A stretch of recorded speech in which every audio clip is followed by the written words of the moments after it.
Efa iray volana mahery izay no tsy nisy vokany ny fitakiana nataon'ny syndicat-ny mpampianatra mpikaroka sy mpikaroka mpampianatra Sampanantananarivo na ny CSS. Nanambara ary izy ireo fa hiroso amin'ny hetsika fanairana ny mpitondra fanjakana manomboka rahabitso alakamisy ary haharitra 25 izany. Misahatra avokoa ny fampianarana sy ny fanadinana ary ny raharaha rehetra ny anivon'ny université araka ny nambaran'ny filohan'ny CSS Sampanantananarivo ny profesora Samy Grégoire Velonirina. Raha tsy aivina dia ny amoahana ny lalàna manome fizakantena ny université no takian'izy ireo. Etsy andaniny mitaky ihany koa ireo fikambanan'ny mpianatra eny amin'ny université ho malitalata ny amahana ny olana mba hitohizany ny fampianarana amin'ny antsakany sy ny andavany indray.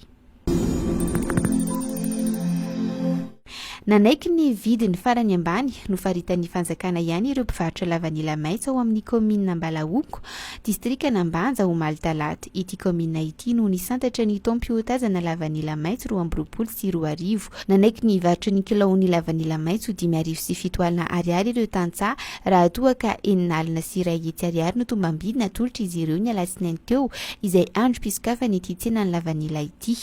Araka ny loharanom-baovao voaray nampitain'ny gouvernoura ny fatradiana dia mpanangombokatra miisa 3 avy any amin'ny toerana no nanokatra ny tsena ho malitalata ka nandray ny lavanila maitso amin'ny vidiny 5,7 ariary ny kilao, marihana fa tsy nahalafo ireo mpivarotra ny alatsinainy.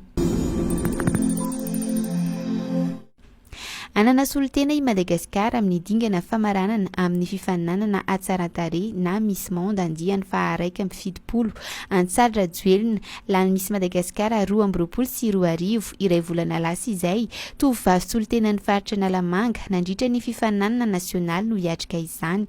Raha tsy aivina, Antsara Joelina dia mianatra manokana momba ny fitantanan-draharaha. Tsy maintsy manana tetikasa hoentina eny amin'ny fiarahamonina ireo tovovavy ny faninana ho Miss Madagasikara ka nisafidy ny tetikasa manodidina ny fiadiana amin'ny herisetra ara-nofo iantsaly.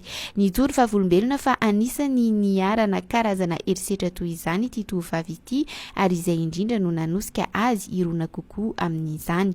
Io tetikasa manodidina ny fiadiana amin'ny herisetra io ihany koa moa no entiny Antsaly Rajoelina amin'ny hetsika Beauty of Purpose amin'ny fifaninanana ho Miss Monde.